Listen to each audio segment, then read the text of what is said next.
La ecotoxicología se encarga de estudiar cómo las sustancias químicas afectan los ecosistemas. Y cuando hablamos de ecosistemas nos referimos a todo lo que está en ellos, el suelo, el agua, las plantas, los animales, incluso las personas.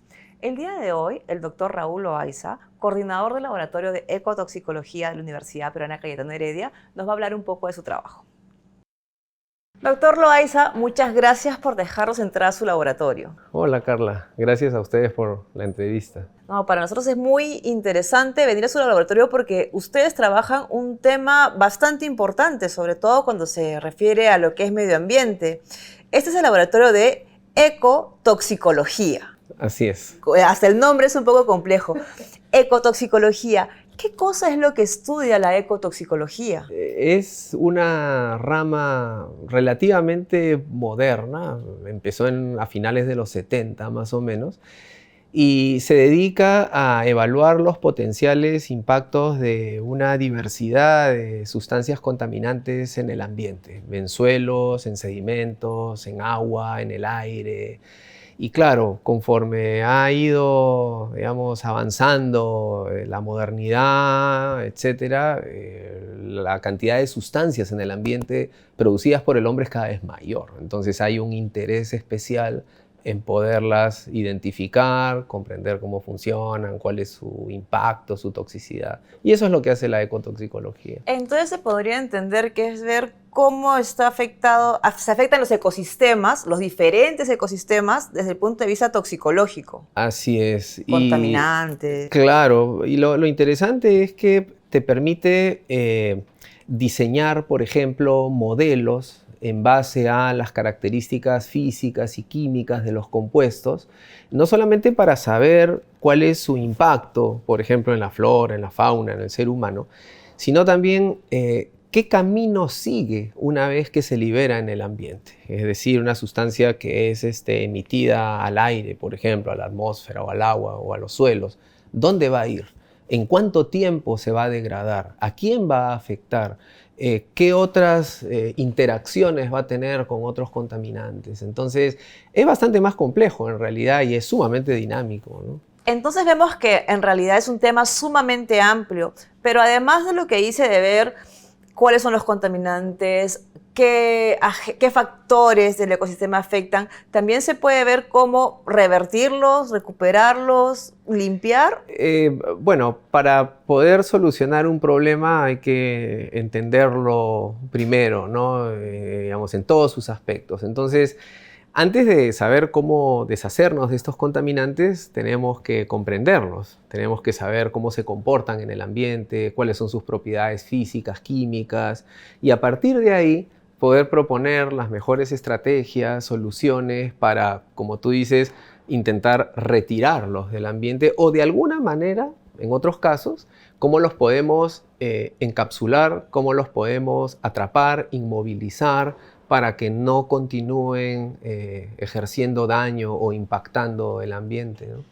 Entonces acá hay dos conceptos, ¿no? Ecosistema y toxicología. Correcto. Y cuando hablamos de ecosistemas, hay diferentes tipos de ecosistemas. Y imagino que la forma en la que estos agentes tóxicos afectan cada ecosistema es distinto. ¿Cuál es el área en el que se centran principalmente aquí? ¿En todo el ecosistema o en algunas partes en particular? Porque imagino que es mucho, ¿no? Es bastante amplio. Nosotros nos hemos concentrado más en ecosistemas acuáticos, marino-costeros, por ejemplo, o de agua dulce, ríos, lagunas, y también en suelos, ¿no? Suelos que pueden tener distintos usos, ¿no? Agrícolas, para construcción, en fin, y que tienen algún componente relacionado a la toxicología, algún contaminante, por ejemplo, que puede haber ocurrido hace siglos, por decir, o que pueden ser remanentes ambientales, producto de alguna actividad industrial o humana, extractiva, la minería, el petróleo, etc. Entonces, por ejemplo, la contaminación atmosférica es otro gran campo, ¿no? Que a diferencia del agua y de los suelos, ha recibido atención de manera bastante más reciente, ¿no? Pero aquí nos dedicamos sobre todo al tema de agua, ese es el componente más fuerte y el que dio lugar al laboratorio, y luego hemos un poco diversificado a suelos también. Entonces tenemos claro que acá el ecosistema principal es acuático, por decirlo de alguna forma, Sí. ¿no?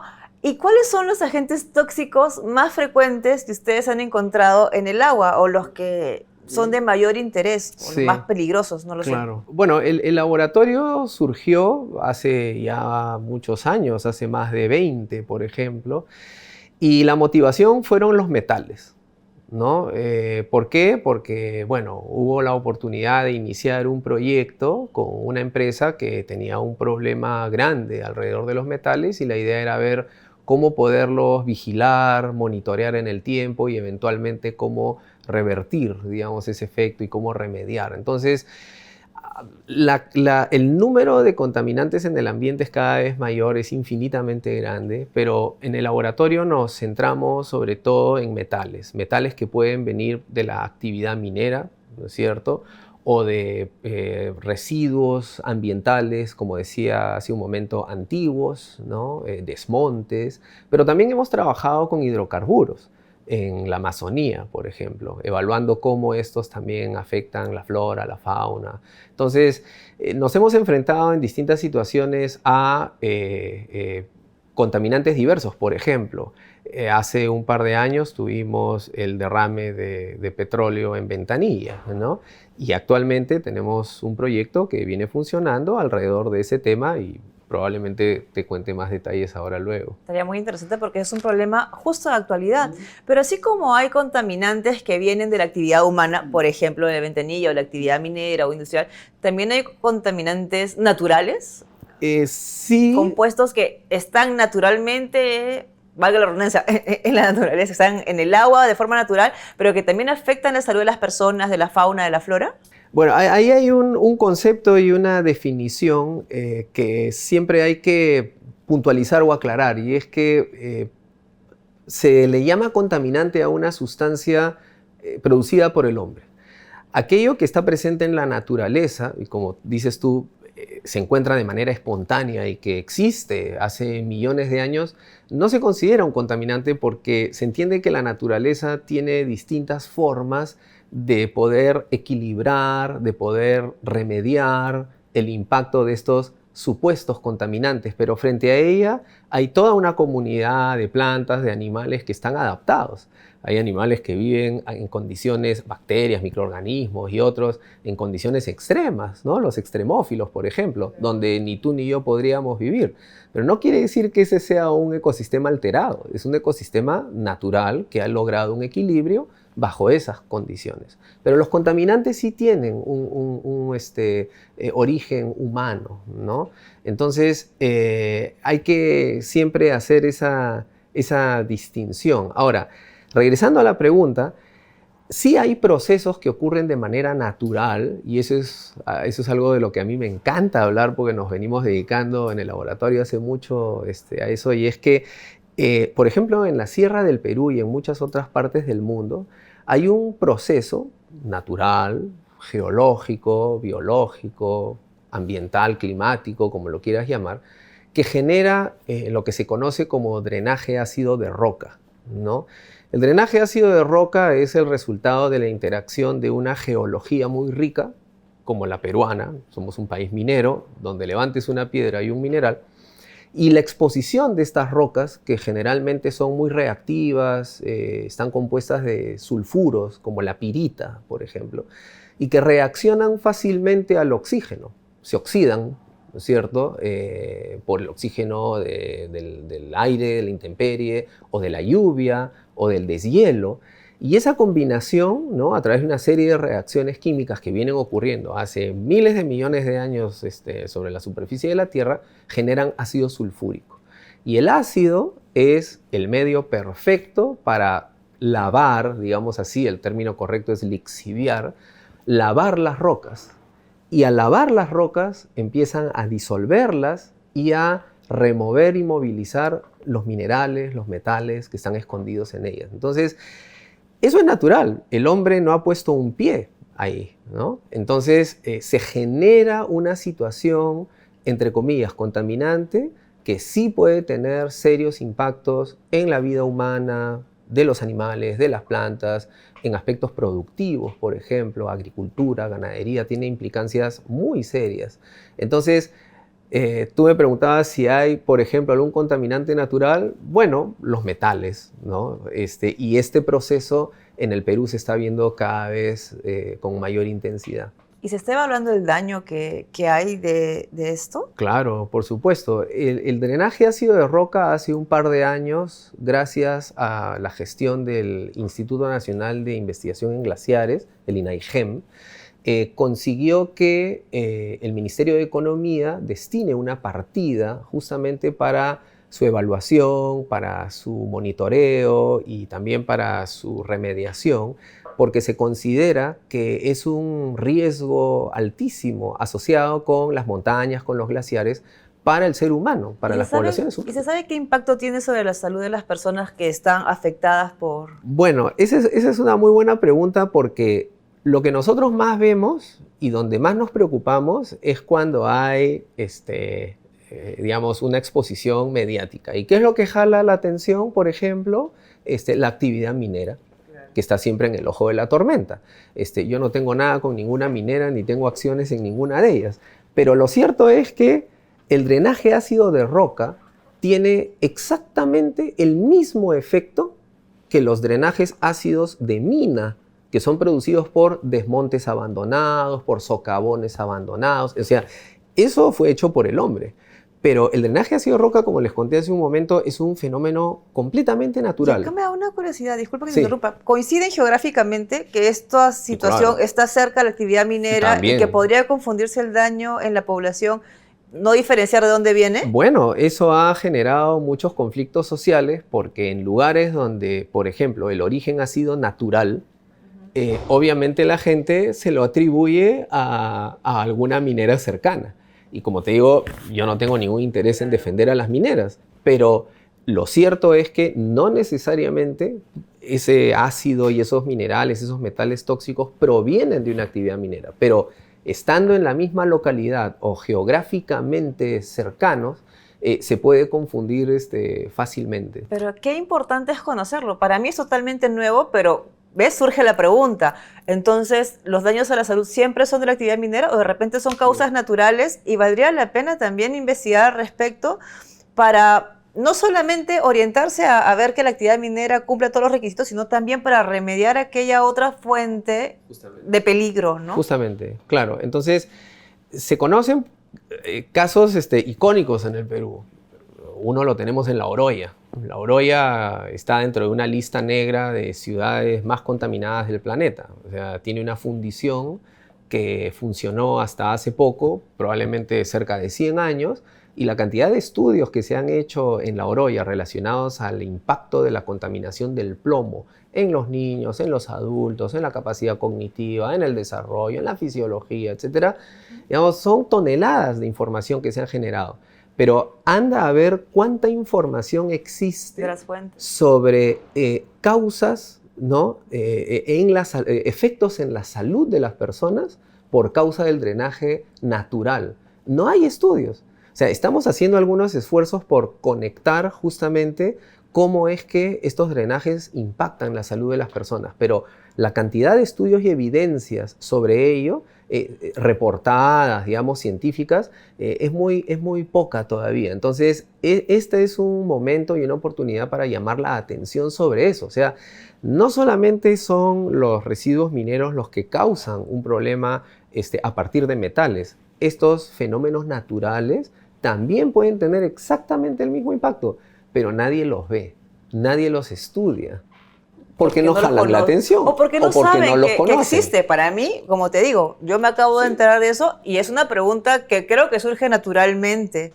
Pero está muy interesante y eso es lo bonito de la ciencia, ¿no? Así es. Que cada hallazgo abre una ventana. Una ventana, ¿no? Cada respuesta genera un montón de preguntas por responder y que se pueden responder mediante la ciencia. Y el Perú es un laboratorio natural, donde uno vea, hay la posibilidad de hacer investigación y de darle solución a un problema de manera creativa, ¿no? Y este tema en particular que les cuento es, yo creo, sumamente importante, no solamente desde un punto de vista de ecosistemas y funcionamiento, qué sé yo, de la calidad del agua, la seguridad hídrica, alimentaria, sino también la salud de las personas, ¿no?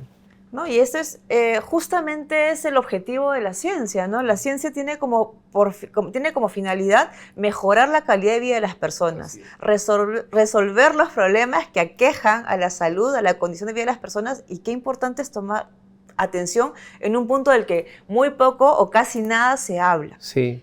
Pero bueno, dejando esto a un costadito, cuando hablas de la toxicidad, ¿no? De conocer los agentes tóxicos, han desarrollado una serie de estrategias para identificarlos. Claro, a ver, nosotros empezamos trabajando, como te conté, hace ya más de 20 años con la idea de utilizar organismos que funcionen como una especie de sensor, ¿no? Un sensor biológico, digámoslo así, que son los llamados bioindicadores. Cualquier organismo puede ser un bioindicador, una planta, un líquen, un mamífero, un ave, pero hay algunos organismos que reúnen todas las condiciones para ser un buen indicador. Y uno de ellos, o un grupo de ellos, son los insectos, y en particular las larvas de insectos. Porque las larvas de insectos habitan ecosistemas acuáticos en algún momento de su ciclo de vida. Entonces pueden estar en aguas, por ejemplo, tranquilas, lagunas, en ríos, con corrientes. Entonces la diversidad de estas larvas de insectos, a las que clasificamos como macroinvertebrados, es tan grande que nos permite asociarlas con cambios específicos en la calidad del ecosistema. Entonces, responden de manera puntual a distintos tipos de contaminantes, hidrocarburos, metales, acidez o lo que tú quieras imaginar. Y lo interesante de esto es que no es un organismo, son muchos organismos, distintas familias, por ejemplo. Entonces, es toda una comunidad la que responde, ¿no?, al impacto o a la presencia de un contaminante a lo largo del tiempo. Entonces, a diferencia de una medición puntual que tú puedes hacer, tú puedes ir, tomar una muestra, llevarla al laboratorio y analizarla. Y vas a obtener un resultado que te va a decir qué es lo que estaba pasando con ese lugar en el momento en que tomaste la muestra. Pero no te va a decir qué pasó ayer ni qué va a pasar mañana. En cambio, los organismos que habitan en un lugar son un registro natural. Es como una máquina que está registrando todos los acontecimientos, todos los cambios en la calidad del ambiente, y por supuesto es una comunidad que ya está adaptada. Entonces, para cada lugar hay una comunidad. Es como un rompecabezas que se arma con distintas piezas. Cada partecita de una cuenca, incluso desde la parte alta hasta la parte baja, tiene un rompecabezas diferente.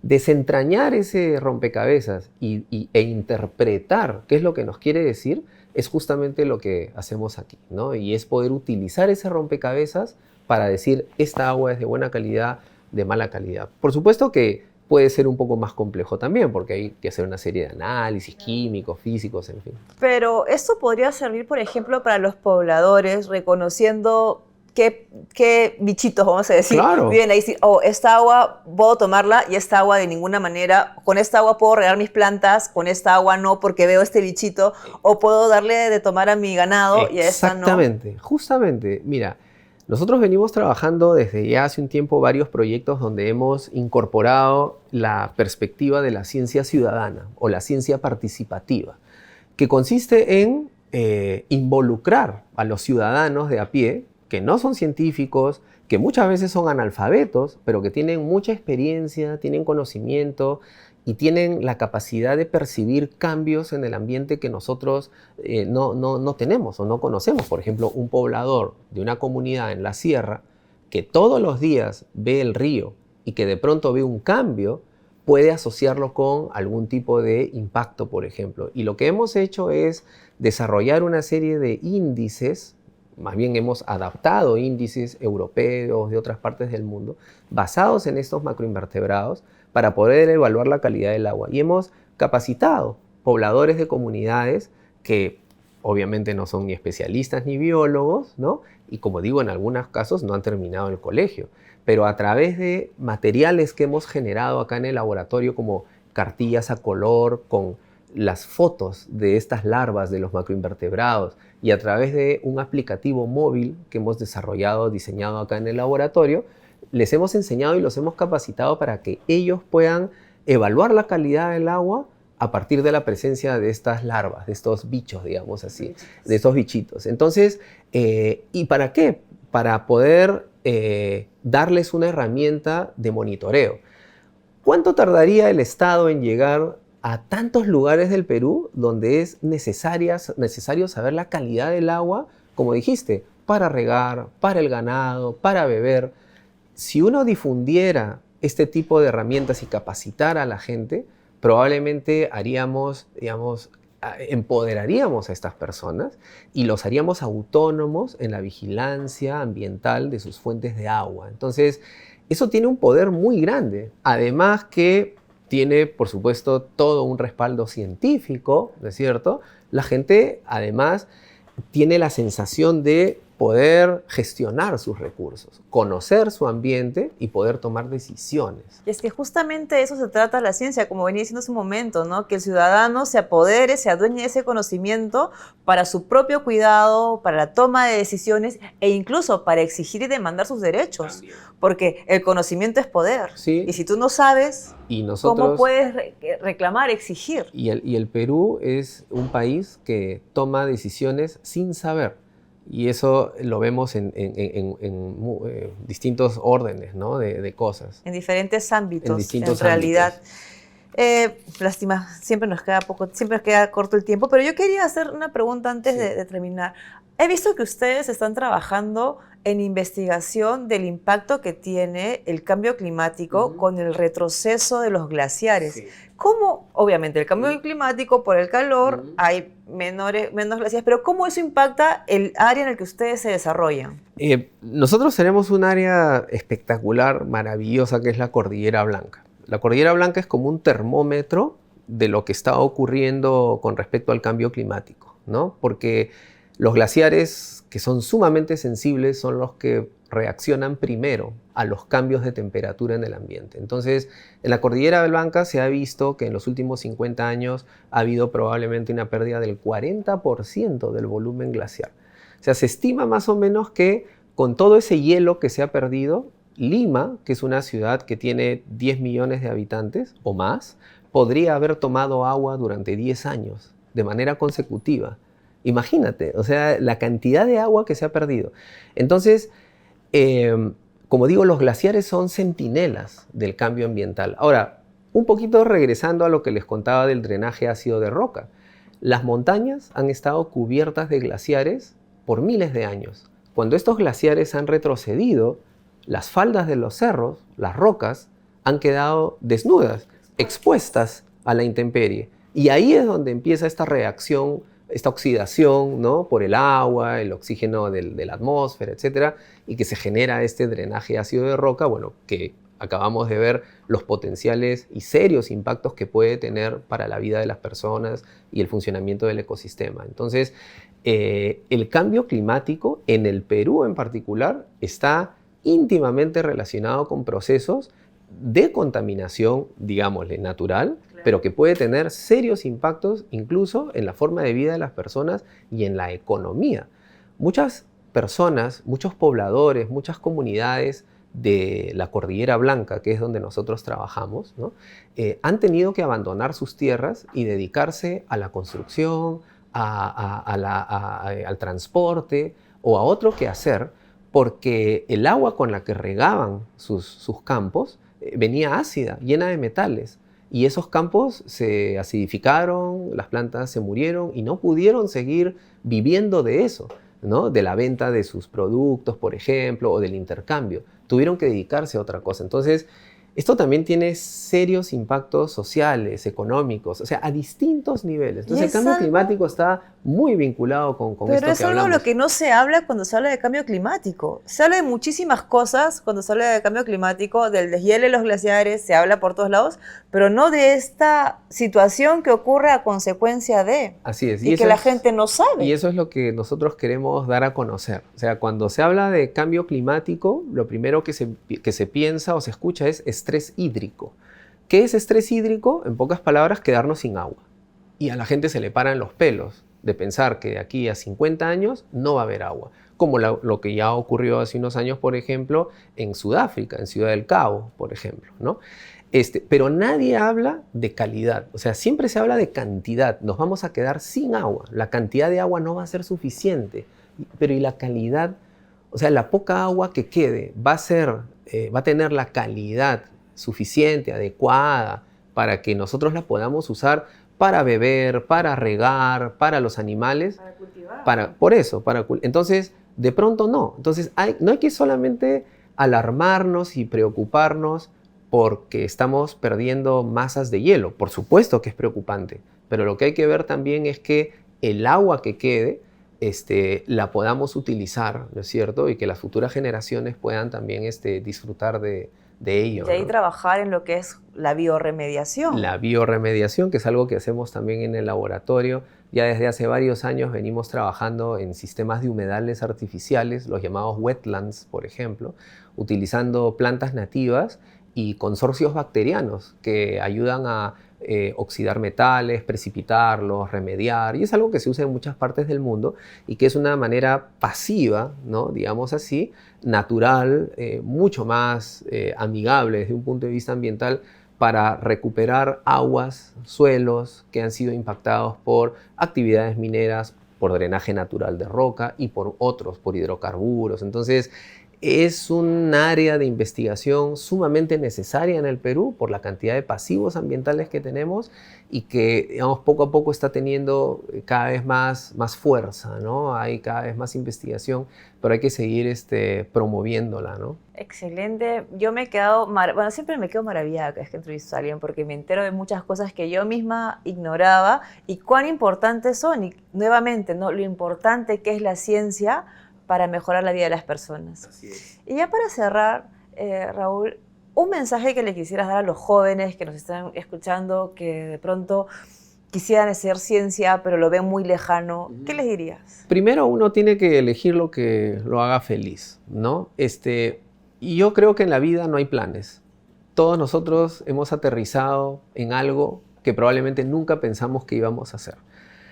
Hay que ser flexible, hay que ser resiliente, hay que enamorarse de lo que uno haga, hay que apasionarse. Y precisamente la ciencia, y voy a hablar ahora desde mi perspectiva como biólogo, es probablemente una de las carreras más apasionantes que existe porque nos permite descubrir un mundo infinito de posibilidades, de problemas también, pero de posibilidades de dar solución mediante un pensamiento estructurado, mediante el método científico, mediante el uso de la tecnología, pero que nos acerca también a las personas, ¿no? Entonces, los jóvenes que quisieran abrazar esta carrera, puedo decirles que en el Perú van a tener posibilidades muy grandes de trabajar no solamente como biólogos, haciendo investigación en campo, en un laboratorio e interactuando con otros científicos, sino también con un universo muy grande de personas, con abogados, con legisladores, con sociólogos, con arquitectos. Es decir, el biólogo es una pieza clave en cualquier equipo de trabajo y está en Cayetano formado y preparado para poder interactuar en estos grupos multidisciplinarios. Y necesitamos, por supuesto, de su entusiasmo, ¿no es cierto?, de su capacidad, de su empuje, de su pasión para que la ciencia siga avanzando y caminando en el Perú. Extraordinario, Raúl. Nuevamente, muchísimas gracias por tu tiempo. Y bueno, despedirnos de nuestro público en este episodio. Muchas gracias por acompañarnos. Sigan, por favor, las redes sociales, que vamos a tener muchos programas interesantes para ustedes.